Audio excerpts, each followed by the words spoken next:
Padre nuestro que estás en los cielos, santificado sea tu nombre, venga tu reino, gracias Señor, tu voluntad en la tierra como en el cielo. Danos el pan de cada día, y perdona nuestras ofensas como perdonamos a los que nos ofenden. No nos dejes caer en tentación, mas líbranos del mal. Amén. Porque tuyos son el reino y el poder y la gloria. Gloria a Dios. Bueno, hermanos, and fire hour. Gloria a Dios. Alabado es el Señor. Amén. Por supuesto, amén.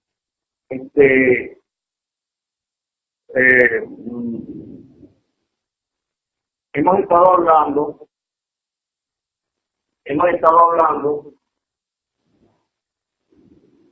de lo que es la santísima voluntad de Dios. Hemos venido diciendo que la divina voluntad de Dios es la santificación de nosotros en cuanto a lo que nosotros compete. Amén. Ahora, la palabra, la divina voluntad de Dios no produce el divino deseo de Dios, no está hablando de eso. Amén. Está hablando del propósito existencial divino. Entienda que se aprenda a manejar conceptos, por favor. Porque mañana pasado que se para frente a un teólogo, o se para ante un sacerdote católico, o se para al frente de un musulmán, un testigo de Jehová, un Hare Krishna, y usted tiene solidez en las palabras que emplea. ¿Por qué? Porque está formado. El cristiano evangélico debe tener formación. Jesús fue un hombre con formación.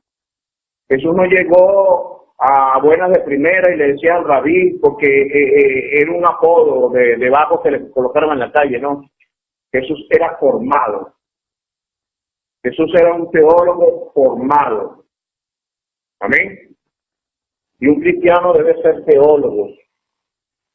¿Por qué? Porque el teólogo es la persona entendida en los asuntos de Dios. Pero para poder ser entendido en los asuntos de Dios, debes tener formación. Un teólogo sin formación no es teólogo. Un cristiano sin teología no es cristiano. Está mocho. Cristiano no es el que dice yo soy cristiano y como a mí me da la gana de creerlo, ya yo lo soy. Ya su nombre. El cristiano evangélico vive una cantidad enorme de fantasías. Ninguna persona es cristiana sin tener la personalidad de Cristo. Ninguna persona puede decir o opinar a título personal respecto de Dios si Dios no le revela. Y para que Dios le revele es necesario que sea teólogo. Bueno, es que no estoy hablando de licenciaturas académicas. Estoy hablando de que es un entendido en las cosas de Dios. Amén. Independientemente de que no tenga licenciatura, el teólogo o la persona que se dedica al entendimiento de Dios, al estudio de lo que Dios revela, porque a Dios ninguno lo va a emplear dentro de un laboratorio para escudriñarlo, porque Dios es inescrutable. Pero en realidad Dios también revela, Dios informa, Dios le da entendimiento a los hombres, Dios se muestra, hace experimentarse ante los hombres, en los hombres mismos. Dios se experimenta a Él mismo en los hombres y Él hace que los hombres lo experimenten a Él y a su nombre. Para eso fue creado el hombre, para honra y gloria de Dios, para testimonio, para evidencia del volumen que Dios como ente posee.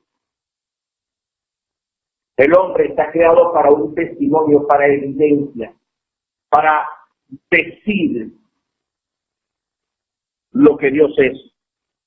No que los hombres van a agarrar y van a empezar a hablar lo que Dios es, sino que Dios se hace ver diciendo que es Él, haciendo uso de los hombres. El hombre fue creado para la gloria de Dios, para evidenciar a Dios, para que sea el hombre el trampolín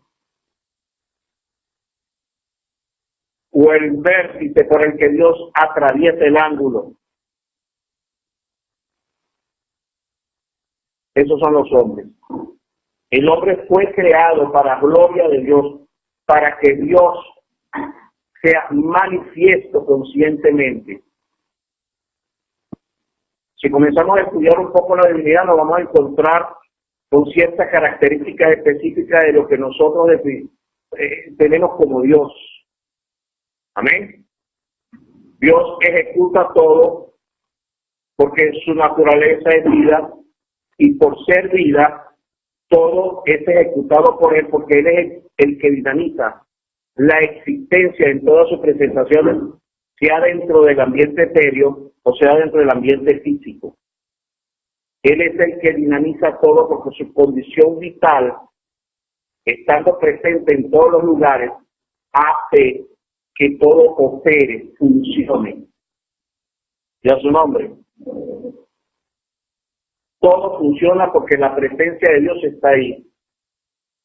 Ya su nombre. ¿Quién viva? La presencia de Dios dinamiza todo. Dinamiza el pensamiento de los hombres, los sentimientos. Dios dinamiza el respirar, el latido del corazón, la interrelación entre los humanos, la condenación de los que van a ser condenados y la salvación de los que van a ser salvos. Dios dinamiza el comportamiento universal del cosmos. Dios dinamiza porque su presencia está en todo lugar y es vital para todo lo creado. Él es la vida de todo lo que existe. Ya su nombre. Ahora, en el hombre, Dios opera en base a la fe del hombre. El hombre es lo que por fe tiene. Lo que el hombre tiene en su personalidad es el conjunto de creencias, lo que él por fe tiene. Esa es la personalidad del hombre. Y en base a la personalidad del hombre, él ejecuta la realización de los hombres, sea dentro de lo que es inaceptable y dentro de lo que es aceptable, como quiera que lo quiera ver. Eso es Dios. Ya su nombre. Si la NASA habla de que viene un viajero sólido, un meteorito, una roca, un astro, rumbo a colisionar con la Tierra, Dios está dinamizando eso. Todo lo lleva a cabo Dios. Ya su nombre. Le voy a poner un ejemplo. La Biblia nos regala a nosotros una situación de alerta cuando nos dice que habrá una piedra que golpeará la tierra y le da por nombre Ajenjo. Y dice que abrirá las profundidades del mar, va a caer en el mar. Entonces, eso está anunciado en la Biblia. Eso va a suceder. En los canales televisivos usted oye decir, quienes hablan de comportamiento cósmico y de la cantidad de elementos que circulan dentro de la atmósfera externa a este planeta, y hablan de asteroides, hablan de meteoritos, hablan de cometas, hablan de partículas sólidas que viajan en el cosmos, y en cualquier momento se va a producir, lo dicen ellos, los mortales, en cualquier momento se va a producir una colisión contra la Tierra de magnitudes siderales. A cada rato lo dicen. No, que ya en la época de los dinosaurios cayó una piedra y acabó con los dinosaurios. Bien. Pero están esperando que caiga otra piedra y dicen abiertamente, yo lo he oído frente al televisor diciendo abiertamente de que va a suceder. Ellos no dicen sospechamos, estamos en peligro de que pueda suceder. No, dicen abiertamente va a suceder en cualquier momento. Hay adelantos preventivos para emergencias si eso llega a suceder. Porque la fe es que eso va a suceder. Amén. Ya ha sucedido en el pasado. Y es inviable que se repita el procedimiento. Digo usted, doctora. Ah, ok, Tori Charlie. Ella lo vio. Yo también como que lo vi ahí. Pero lo han dicho. Entonces Dios promueve la fe de quienes están promoviendo eso. Porque ya se tiene conocimiento, se tiene información demostrada, confirmada, comprobada, de que contra la Tierra han colisionado enormes cuerpos celestes. Entonces, no hay ninguna ley que pueda dar al mortal el pensamiento de que no va a volver a suceder, sino que va a volver a suceder, dado el enorme número de cuerpos celestes que viajan en el trayecto que hace la Tierra alrededor del Sol.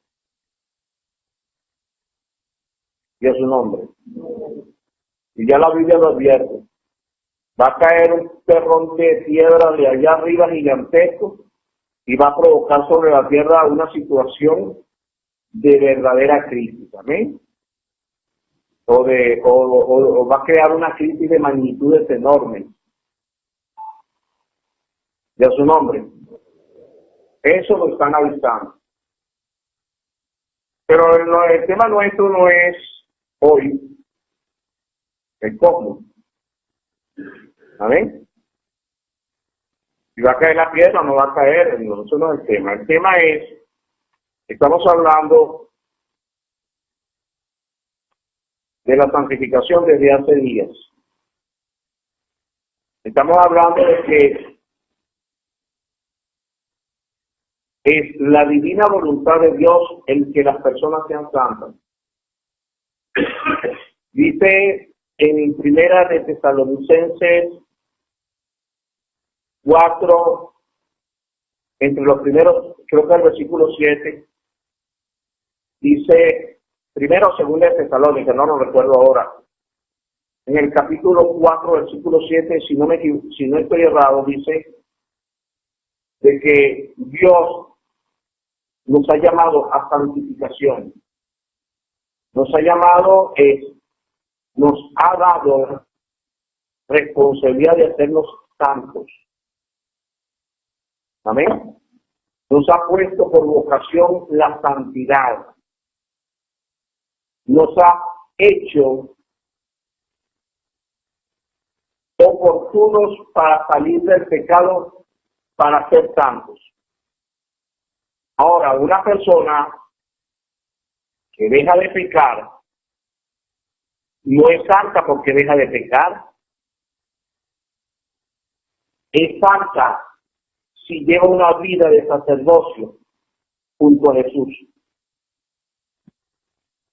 Yo he de pecar y ya yo no soy más pecador. Mire, todos los hombres pecan.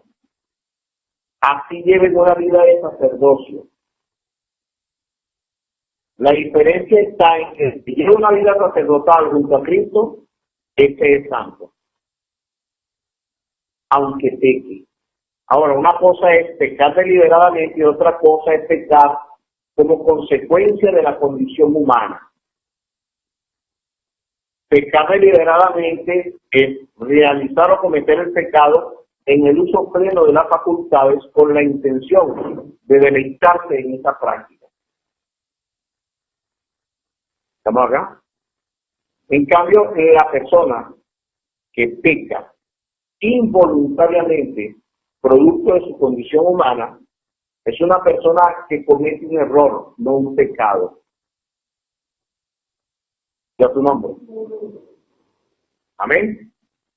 Falló, resbaló, quizás cayó en un engaño, en una situación donde tomó una decisión desacertada y, por supuesto, está separado de Dios por eso, pero es un error el que cometió.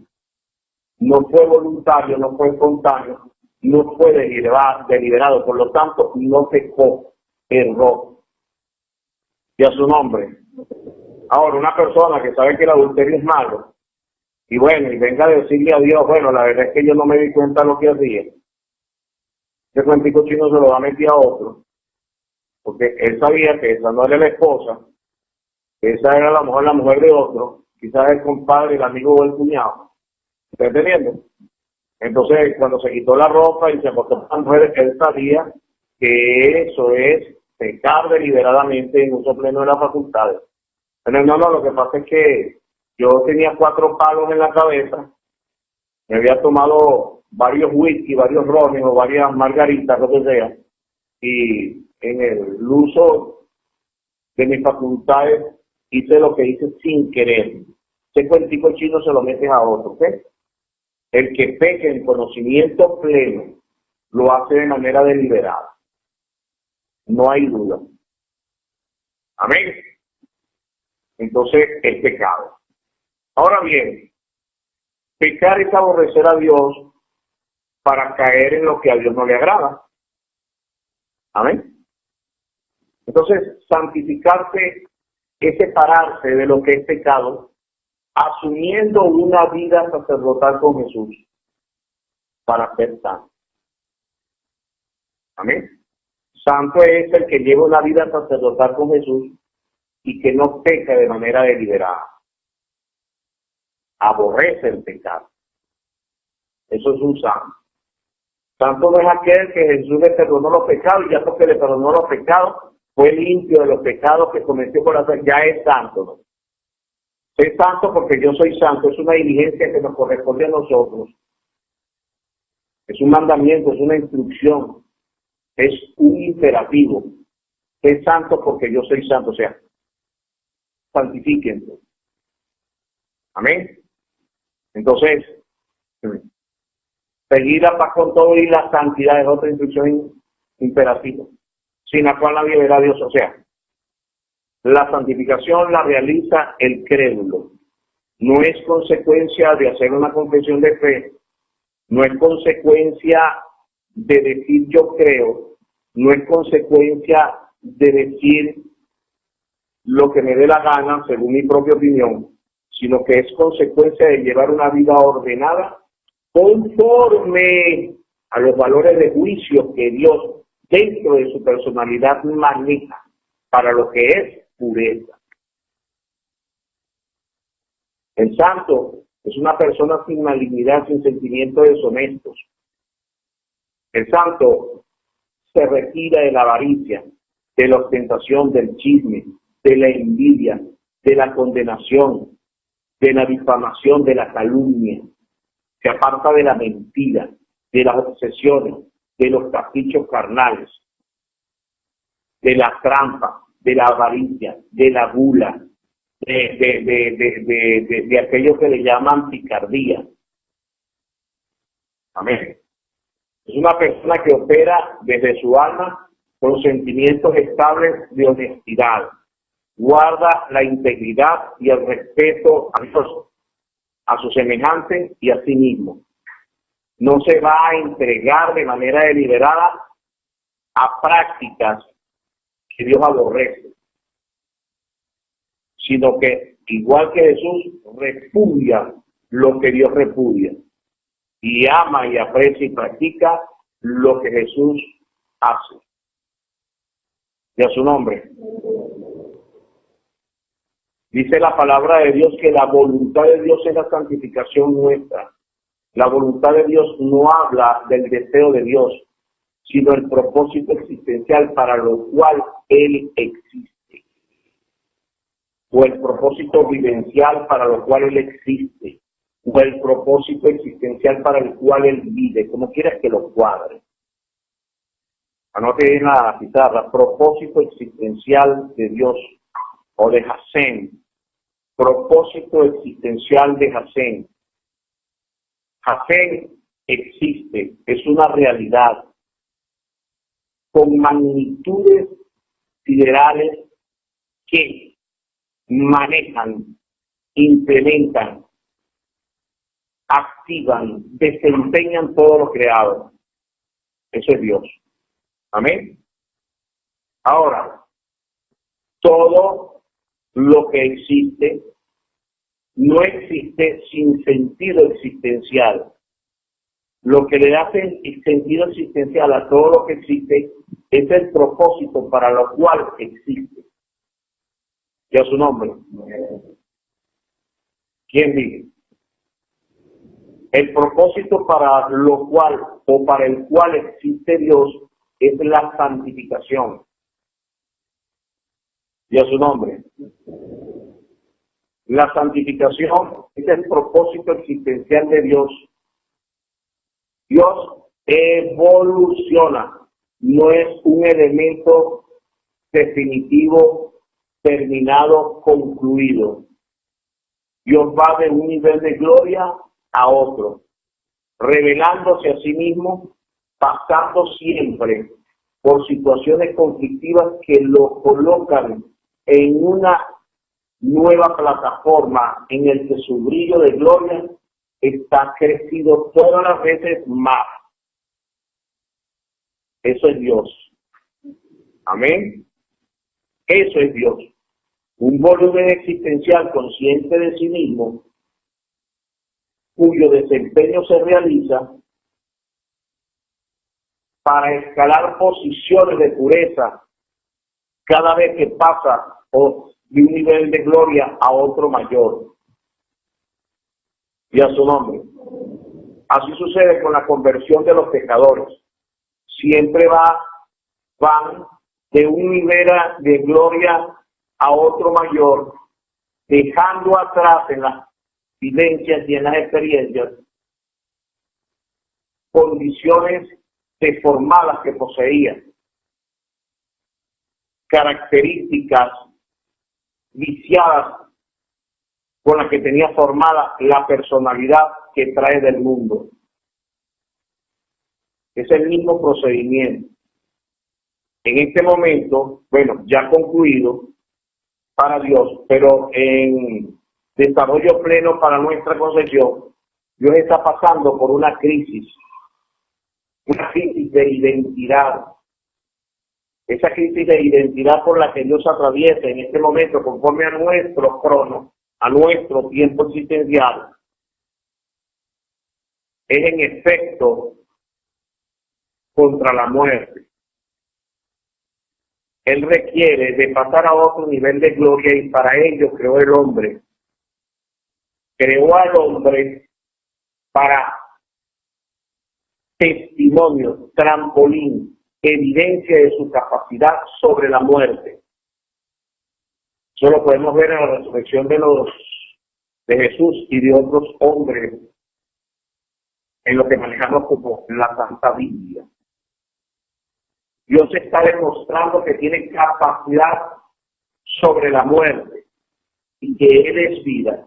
Y el hombre le sirve a Él para gloria de Él, para evidencia de Él, de que ciertamente Él está por encima de la muerte. Y a su nombre. Eso está sucediendo. Está sucediendo de que Dios está yendo a un nuevo nivel de gloria en el que una vez concluido todo el ejercicio de este proyecto, la muerte no será más. Y a su nombre.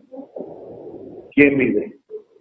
Y entonces quedará disuelto lo que aparece en uno de los libros de Samuel de que Dios mata. Dice Dios mata, Dios empobrece, Dios levanta el muladar. Dice todo eso, ¿ven? O sea, ya la muerte no será más. Ya no habrá requerimientos de muerte dentro de la naturaleza divina. Y a su nombre, sino que todo irá evolucionando por añadiduras, por testimonios continuados y sostenidos, como aquel que le viene una bendición tras otra y otra bendición tras otra y otra bendición tras otra sin interrupciones de ningún tipo. Bueno, la pleniforma de la felicidad hecha realidad conscientemente. Y a su nombre, ¿se va entendiendo? Esta es la realidad divina.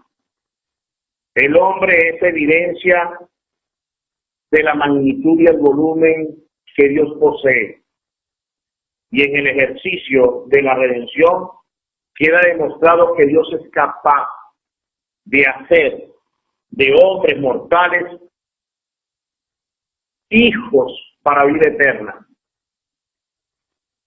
O sea, en otras palabras, de las cenizas construye la gracia. De la muerte, del sepulcro, hace de eso, de Dios, un paraíso de promesas en los que la vida eterna será lo normal, lo cotidiano, lo de todos los días. La muerte no será más. Y a su nombre, regálale un aplauso al Señor al menos, a la gloria.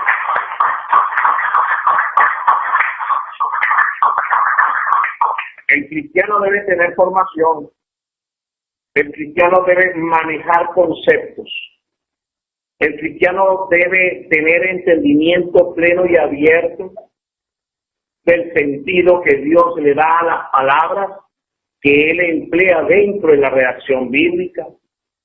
Las personas asumen las palabras redactadas en la Santa Biblia como que si es que Dios habla en los términos que ellos tienen educados del mundo.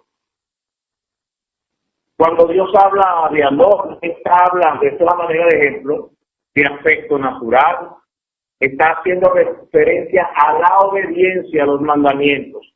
Si me amáis, guardad mis mandamientos. Si el amor por mí existe en ti, muéstralo con hechos, con obediencia a la instrucción que te doy. No es un asunto que se hace o se comparte como se hace con los humanos.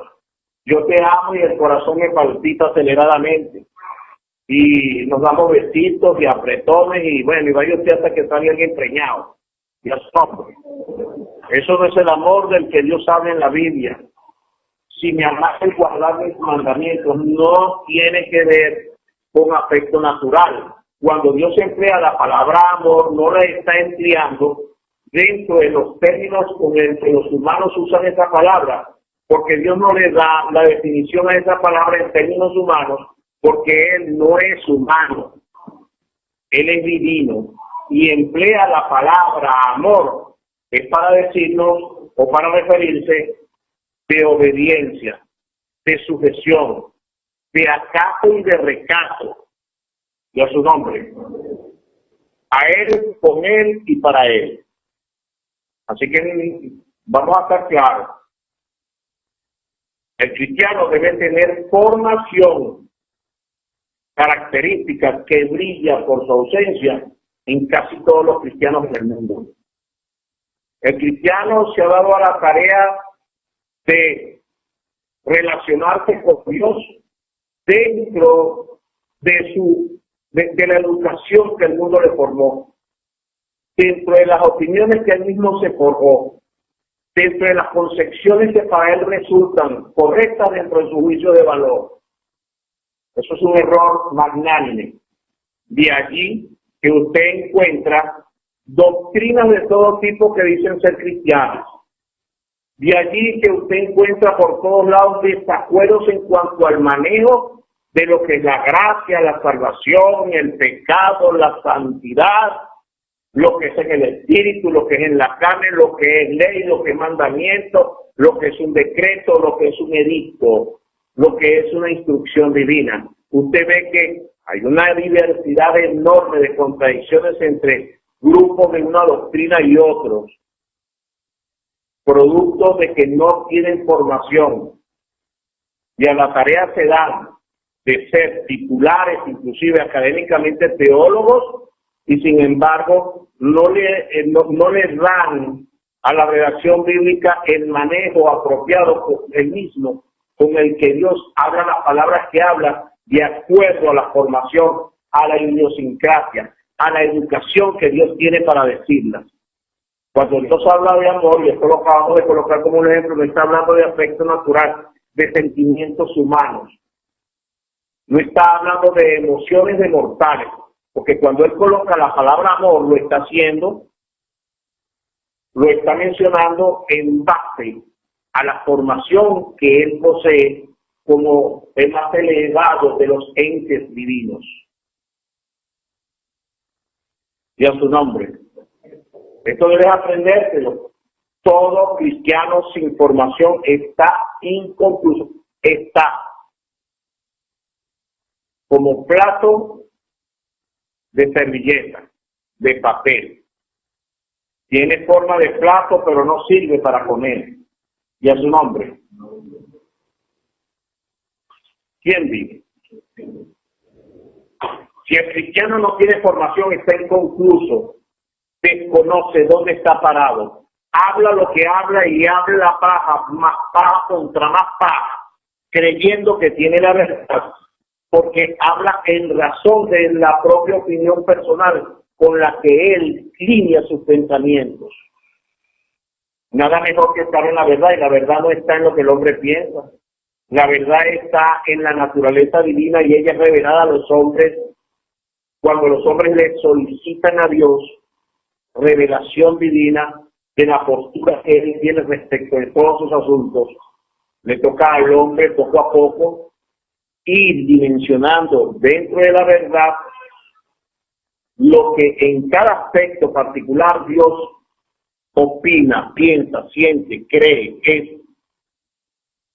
Le toca a cada hombre ir dilucidando poco a poco, como quien va tragando por cucharadas, lo que Dios desde su domicilio tiene por acertado o desacertado.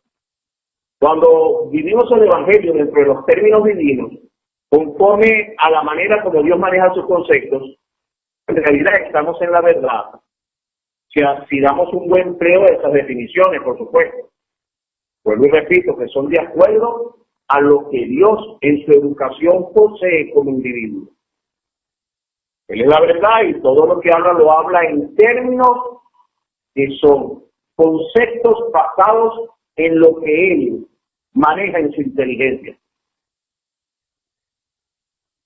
¿Se ha entendido? El creyente amerita de formación, de una gran formación. Cuando se acerca a la redacción bíblica debe saber y entender de que todas las traducciones bíblicas están viciadas por causa del factor humano, lo cual coloca al crédulo en una situación de riesgo si se trata de que él tiene hambre y sed de sabiduría y desea la revelación divina. Y a su nombre, desea entender a Dios. Si él desea entender a Dios y viene a la redacción bíblica, la cual está viciada todas las traducciones, creyendo que las cosas se manejan como en la fe y no como Dios las dice desde su temperamento, doble error. Aparte que está viciada, está teniendo una información desacertada respecto de Dios, pues no es lo que Dios tiene que coloque en el sentido de lo que dice, sino lo que a él le parece en su propio sentido. Lo que se está hablando acá se entiende. Yo quiero que me digan, ¿se está entendiendo? Aprueba al Señor nuevamente, aleluya.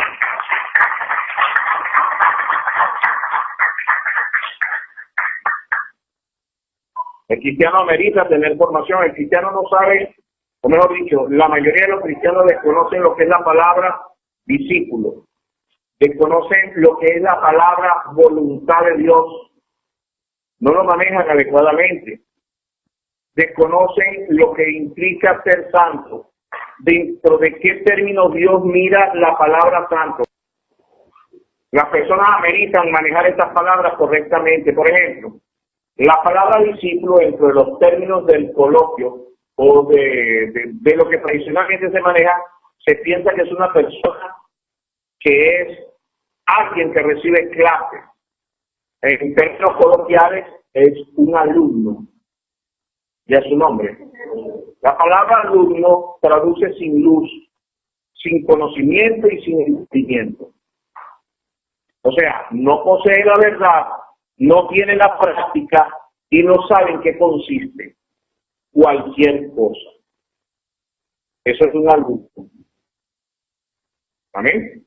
Alumno es sin luz, sin lumina. Alumno, lumno. O sea, no tiene luz. Está en contra de la luz.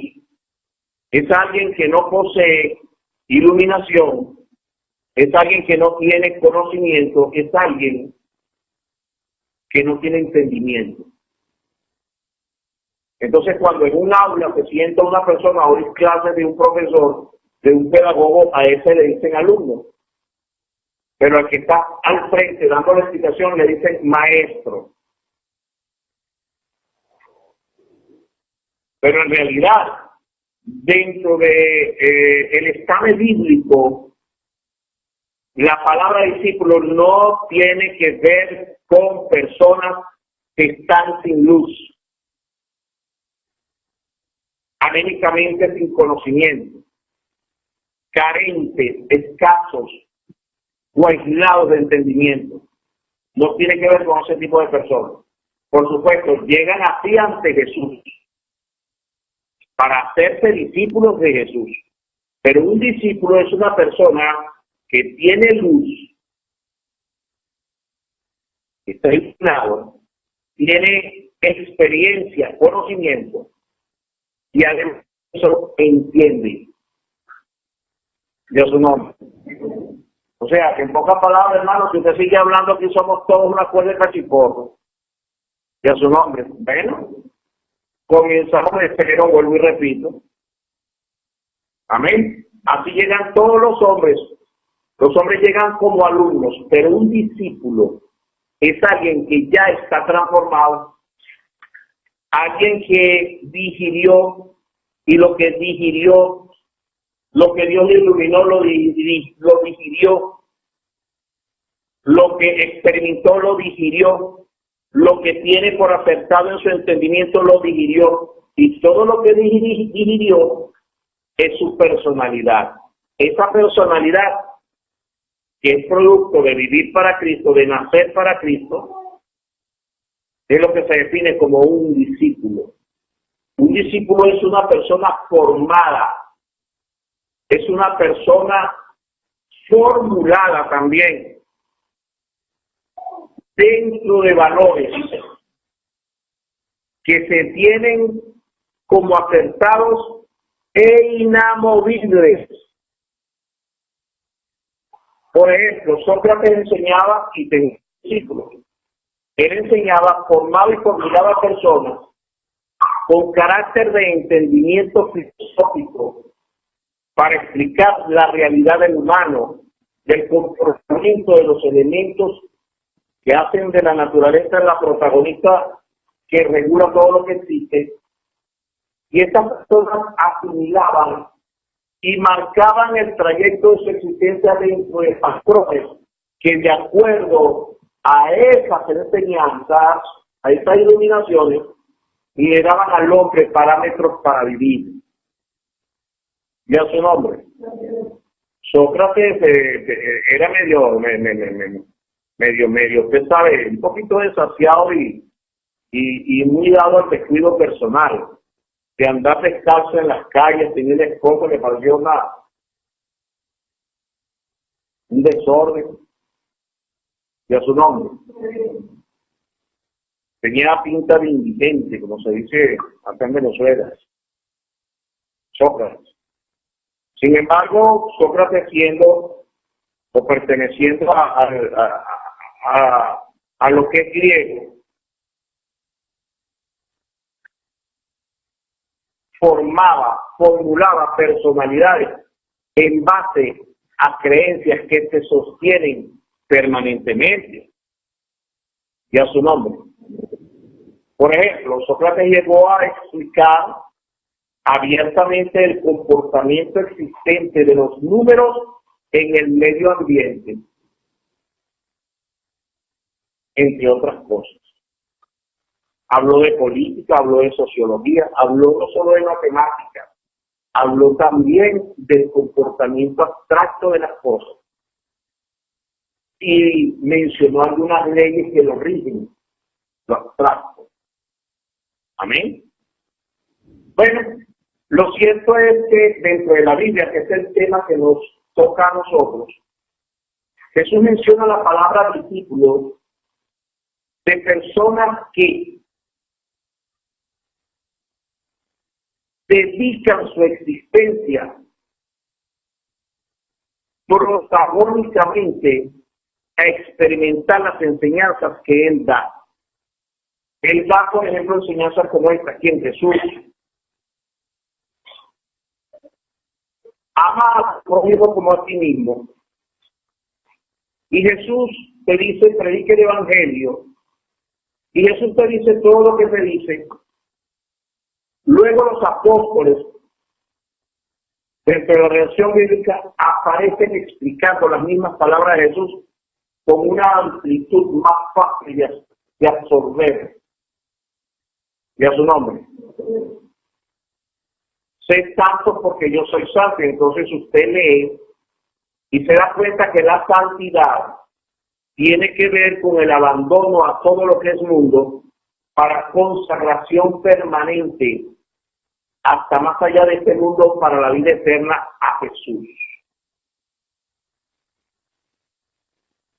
Es una consagración, una dedicación. Mi vida la otorgo, la doy, la ofrendo, la consagro a Dios de por entero, sirviendo a Jesús, atendiendo a Jesús, siéndole útil a Jesús. Sirviendo es que es útil, no es que soy cachito. Amén. Siéndole útil a Jesús.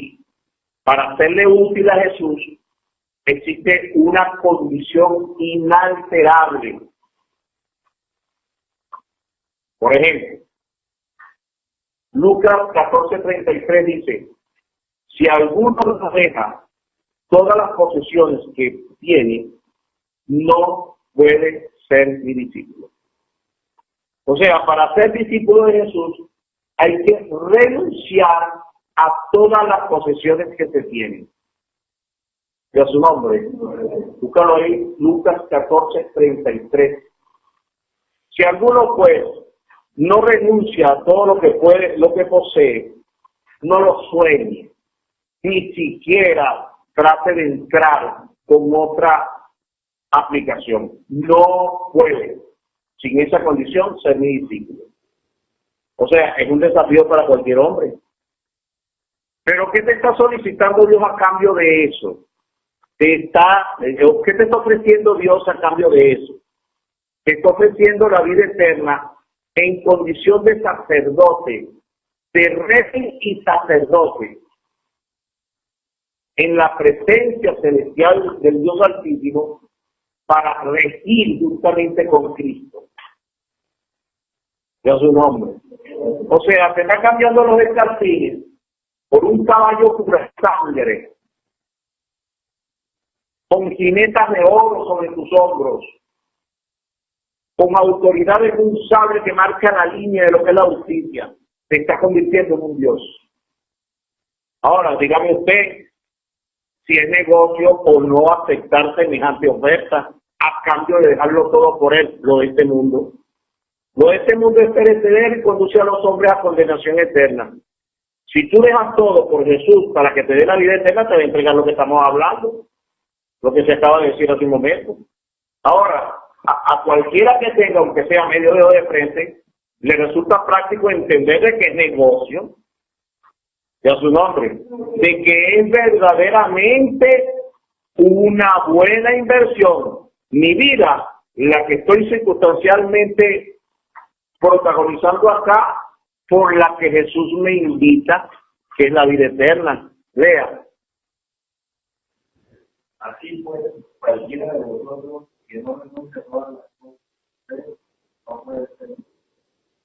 Jesús te está diciendo que las personas deben enfocar su existencia de manera absoluta, plena, total y permanente y sostenida en Él. No puede estar mirando para los lados. Eso es un discípulo. Una persona que no se enfoque en Jesús de manera total, absoluta, completa, neta, permanente y sostenidamente, esa persona no es discípulo de Jesús. Eso es una condición que priva cualquier diferencia de su nombre. Ahora, si usted me coloca contra la pared a fusilarme, recuerden de que lo dice Jesús por su propia boca. No soy yo, no estoy escudando con Jesús.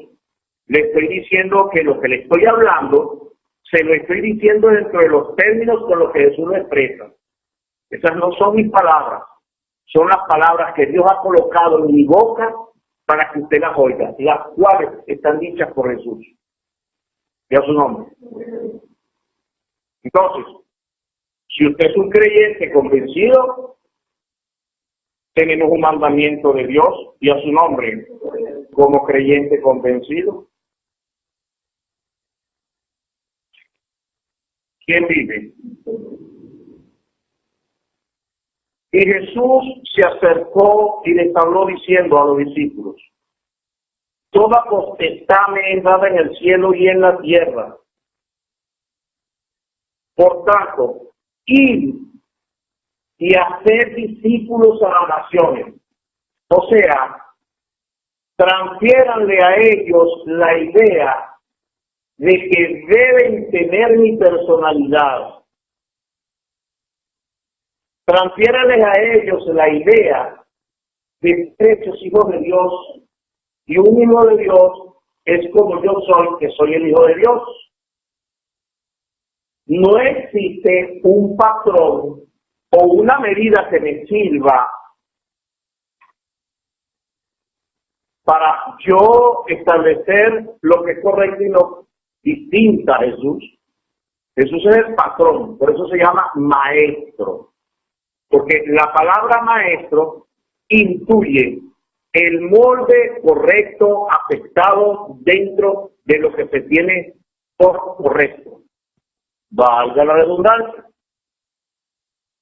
Jesús es el perfil preciso, aceptado universalmente por Dios y por toda la creación como el marco referencial que se debe tener para saber lo que es cierto, lo que es verdadero, lo que es justo, lo que es aceptado, lo que es amor, lo que es santo.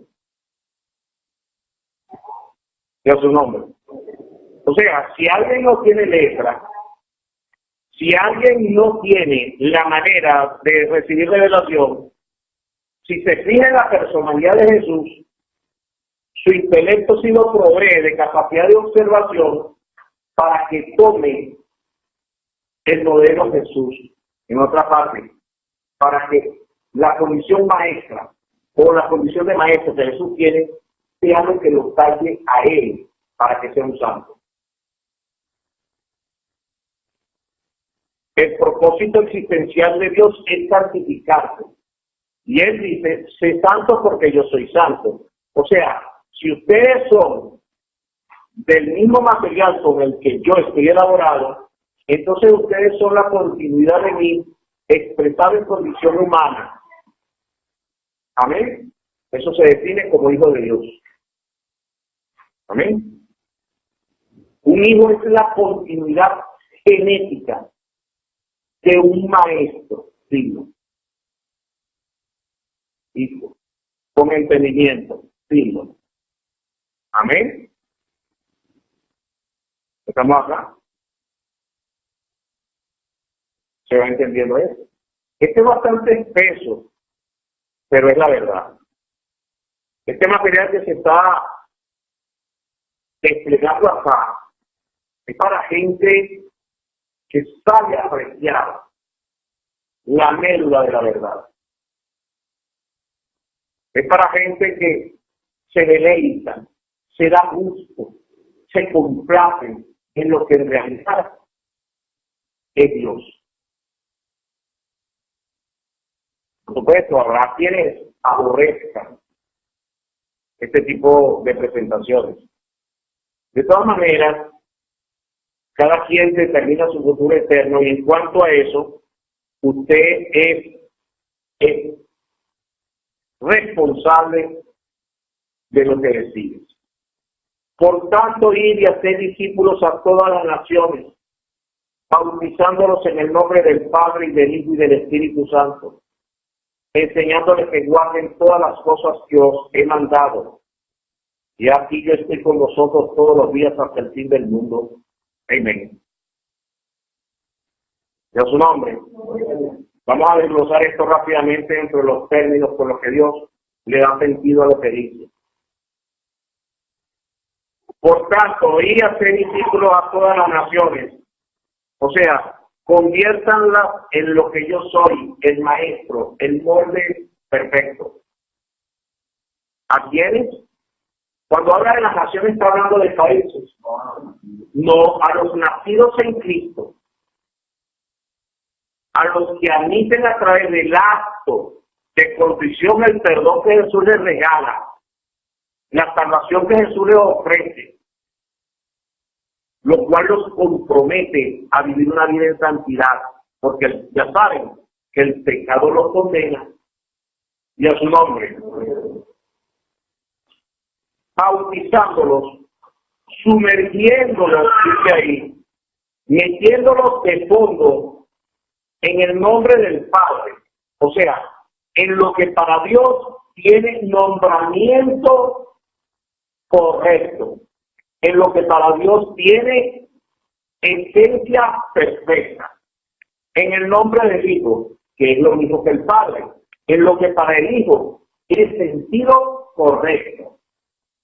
Hay que sumergirlos en eso, y a su nombre, y sumergirlos en el Espíritu Santo para que vivan de acuerdo al Espíritu y no de acuerdo a la carne.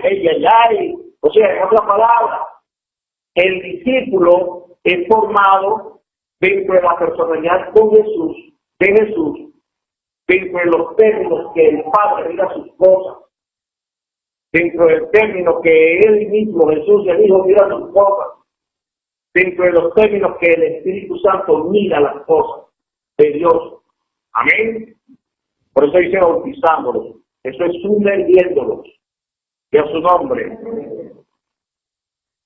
Enseñándoles, dándoles por señas que guarden todas las cosas que Jesús ha mandado, señalándoles el camino y diciéndoles respeten todo lo que Jesús instruye.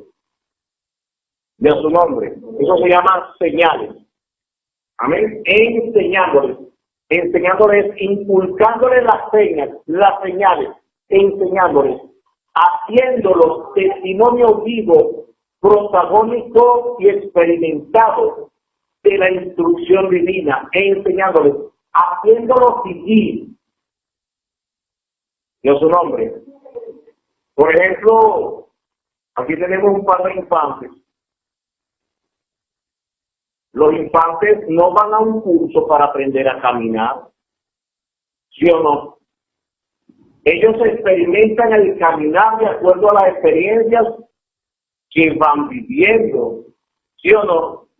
La primera vez que, como ya hemos visto, se ponen de moda los chichones, ¿sí a su nombre?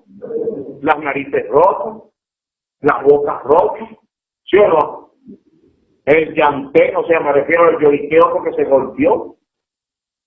¿Me voy a entender? Estas experiencias protagónicas en el ejercicio de las capacidades del formando, en este caso del infante, le van dando a él capacidad de entendimiento de cómo se maneja o debe manejarse él para caminar. De a su nombre. Aplauda al Señor, aleluya. Asimismo, el discípulo es alguien que experimenta vivencialmente la instrucción divina. O sea, tiene calcado en él las señas, la manera, el formato de cómo son las cosas instruidas por Jesús y las respeta. Enseñándole que guarden todas las cosas que os he mandado. Y desde allí yo estoy con vosotros respaldándolos todos los días hasta el fin del mundo. No es que Cristo nos va a quitar el respaldo, sino que ya no hace falta el respaldo luego del fin del mundo, porque ya estamos concluidos en la gloria divina, siendo hermanos de Jesús, hijos de Dios. Amén. Entonces, debemos visualizar en la terminología divina conforme al sentido que Dios le da y no conforme a la cultura que el mundo a usted le ha proporcionado para que dentro de su juicio de valor usted diagnostique, usted evalúe, calcule y emita conclusiones. No lo haga de esa manera. Pídale a Dios revelación en su marco referencial de creencias para que usted conozca la postura divina de los conceptos que Dios tiene redactado en la Santa Biblia y desde el empleo que Él mismo le da y no el que el mundo te enseñó. Aplaude al Señor nuevamente, aleluya.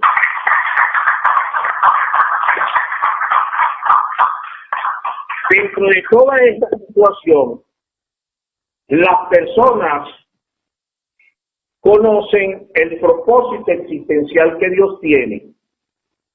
Y ya hemos dicho de que Dios va de un nivel de gloria a otro mayor. Y cada vez que lo hace, mejora la condición de su pureza. No estoy diciendo que Dios contenga impureza. Estoy diciendo que acrecenta su brillo de gloria.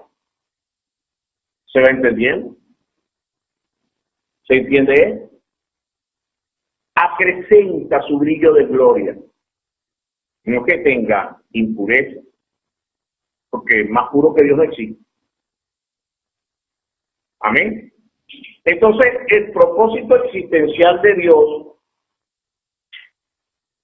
o el propósito por el cual Dios existe, es la purificación. Él vive dentro de la pureza, es pureza, y la dinámica existencial de Él, por lo cual Él existe, es la purificación. En otras palabras, la santificación, la santidad. O sea, Dios vive en una condición continuada, ininterrumpida de santificación. Amén. Dice, yo soy santo, o sea, yo me purifico, yo cada vez hago crecer mi pureza. Esa es la tarea de un discípulo. Un discípulo es como su maestro. Su maestro se dedica en orden sacerdotal, el maestro Jesús, en orden sacerdotal a vivir solo para Dios. Cuando la persona asume esta responsabilidad, porque dice ser cristiano, obviamente, y cree que eso es así, cuando la persona se consagra a vivir sacerdotalmente para Dios, también debe, o más bien, no también debe, sino que también lo hace para su prójimo y debe ofrendar su vida a Cristo en sacrificio vivo para que su semejante crezca en entendimiento y en sabiduría, por lo cual debe predicar el Evangelio dentro de los términos correctos con los que Dios hace valer sus asuntos. Amén. ¿Quién vive? Si el mundo enseña que un alumno es una persona dentro de un aula que debe silentemente admitir los patrones que debe forjar o fijar en su entendimiento, esa formación que recibe en el aula no le sirve para alcanzar, ni para detectar, ni para palpar, ni para percibir la verdad. No lo forma ni lo formula para vida eterna, sino para que se desempeñe en alguna especialidad académica, mientras que pasa por este mundo y un día le llega la muerte. Pero en cambio la formación que Jesús da es en base a principios que rigen dentro de la vida eterna, para que aquel que busca ser como su maestro tenga luego vida eterna. Son diferencias abismales, contrapuestas. Es una distinción verdaderamente antagónica, opuesta. Amén. Y a su nombre.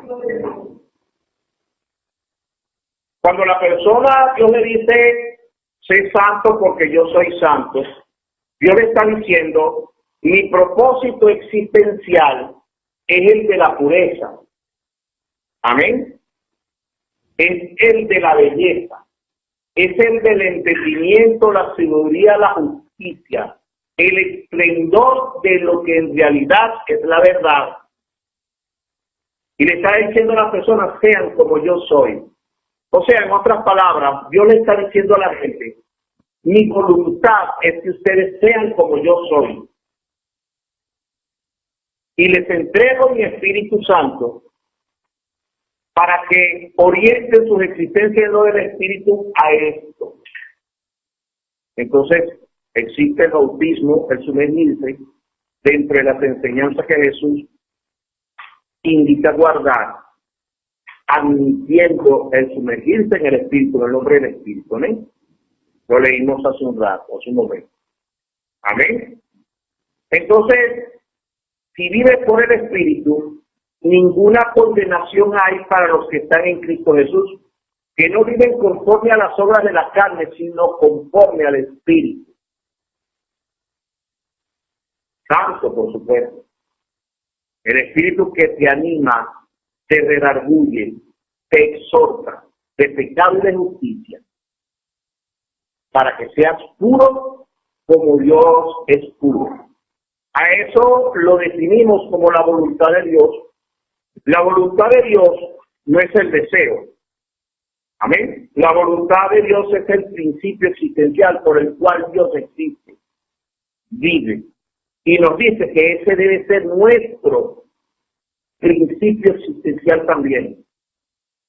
Aleluya. ¿Se entiende? Si te dice que él debe ser santo y que el principio activo existencial de Dios es la santificación, y te está diciendo que eso lo desea Él en nosotros, es donde nace la idea de que esa es la voluntad de Dios. O sea, la voluntad de Dios es que seamos santos. O sea, no estamos hablando de deseo. El principio activo que Dios tiene dentro de su ser, que es la santificación, es la que Él nos proyecta para que seamos como Él, una extensión divina a la que Él define hijos. Entonces luego te dice en los libros de Tesalónica, te dice abiertamente, sobre todo creo que en el segundo, en el capítulo 4, te dice abiertamente de que la voluntad de Dios, o sea, el principio activo existencial que le da propósito a Él para vivir, es la santificación, ¿correcto? ¿Sí o no? ¿Sí o no? Está extraviado mentalmente. Presta atención. El propósito existencial de Hashem es ser santo. Él no es que se dedica a ser santo, Él es santo. Y como es santo, se santifica, se purifica. No es porque tenga impureza, sino que va desarrollándose hacia niveles de mayor brillo de gloria. La verdad se hace más nítida, la iluminación resplandece con mayor profundidad, el entendimiento protagoniza múltiples áreas en distintas y más enormes dimensiones. Y a su nombre. Entonces, él te dice que estamos llamados, o sea, estamos invitados, si quieres verlo de esa forma, a ser como Él es, a tener como propósito existencial nuestro el mismo propósito existencial de Él. ¿Se va entendiendo? Hermanos, díganme la verdad, ¿usted está entendiendo? ¿Está fácil la explicación? Eso es lo que Él quiere de fondo. Eso es lo que Él nos publica a través del sentimiento y el sentido que Él le coloca a las palabras que maneja Él en la redacción bíblica. Y es así como Él las ve. Y a su nombre. Dios desea, no tiene deseos. Dios quiere, Dios no quiere. Porque Él no quiere, porque Él lo es todo. Bueno, es suficiente en sí mismo. Nosotros sí queremos, sí deseamos. Erróneamente lo hacemos por carnales, pero estamos en ese ambiente. Debemos salir de él. Amén. Pero esto es tema, o mejor dicho, como se dice coloquialmente, esto es harina de otro costal. Ya su nombre. Entonces, un discípulo tiene un molde perfecto, se llama maestro. El molde perfecto, Jesucristo, es la personalidad, la individualidad, el carácter, la formación que Él tiene y la formulación que le da definición para ser hijo de Dios. Un discípulo debe tomar eso de su maestro para hacer réplica de su maestro. Eso es un discípulo. Cuando en algunos momentos vieron a los enseñados por Jesús, después de la resurrección de Jesús, algunas personas le dijeron que estos son cristianos porque le dieron las características que yacen en la personalidad de Jesús. Amén. Notaron que hablaban muy parecido y que expresaban y se comportaban de acuerdo a los principios con el que Jesús lo hizo mientras estaba en este planeta. Y por eso le dijeron cristianos.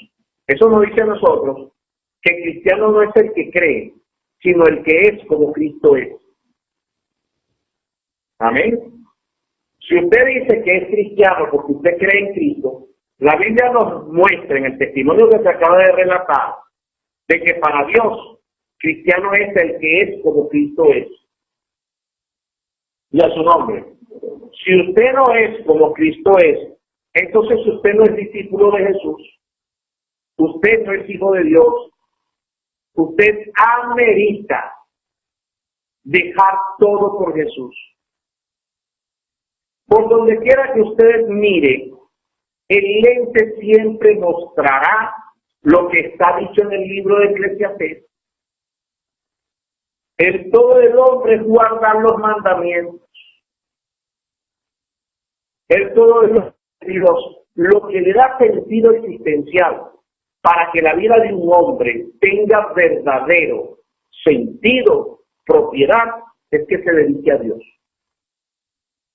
De lo contrario, lleva una vida en peligro de condenación eterna.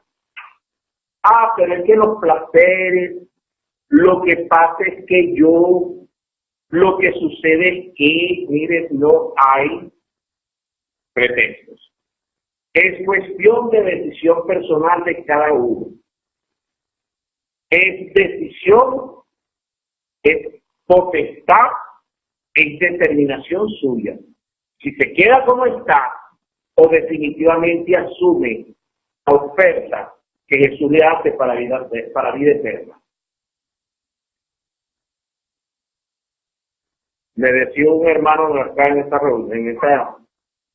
reunión, bueno, en días pasados, que son pocos los que entienden esta idea, la cual es divina, ¿ok? Pero el hermano me decía, no es solamente que son pocos los que la entienden, sino que los que la entienden no son todos los que se van a sujetar. Si 10 se entienden, un número más reducido de 10, por debajo de 10, sabiendo la verdad, no se van a sujetar. O sea, el número no crece, sino que va creciendo por una reducción al absurdo, explico. Va creciendo porque en un grupo, vamos a suponer, de 10, 3 aceptan, asumen y protagonizan, se dan a la tarea. Amén.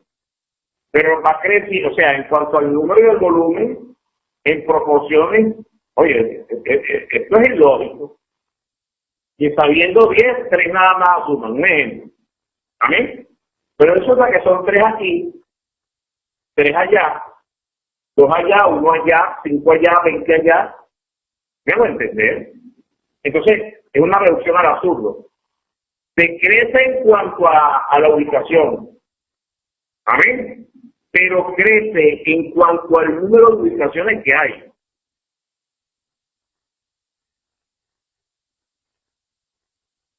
Y a su nombre. Ahora, hermanos, todos están citados a ser ministros, apóstoles, profetas, evangelistas, pastores y maestros. La predicación del evangelio debe realizarla toda persona que diga ser creyente de Jesús. Pero el orden sacerdotal debe admitirlo, vivirlo y protagonizarlo. Todo aquel que se sienta identificado con el sacerdocio divino. El evangelio debe predicarlo toda persona que diga Ciertamente es necesario el perdón para salvación. Es necesario abordar una vida de santidad para ser como Cristo es. Pero si no se tiene vocación sacerdotal en esto, la persona no va a ir a los niveles de más profundo extracto en esto, sino que se va a quedar pasmada en el camino. Y lo más seguro es que el día del arrebato, dado que no ha tenido vocación sacerdotal ni se la ha pedido a Dios ni la busca, temer en el arrebato no asciende. Y a su nombre. La Biblia lo advierte: al que más se le da, más compromiso tiene. Al que mayor sabiduría se le entrega, más responsabilidades debe enfrentar. ¿Quién vive? Esto se entiende. Entonces, depende de usted. Si usted es el discípulo de Jesús o no lo es, usted lo sabe. Si usted tiene a Jesús por maestro, lo sabe usted. Si usted es un creyente convencido y no convertido, usted sabrá si es santo o no es santo. Lo cierto es que el propósito existencial que Dios tiene es el que debe estar en usted para que sea como Dios es, una extensión divina en forma de un hilo continuado al que la Santa Biblia define como hijo de Dios. Amén. La paz del Señor Jesús sea con todos vosotros.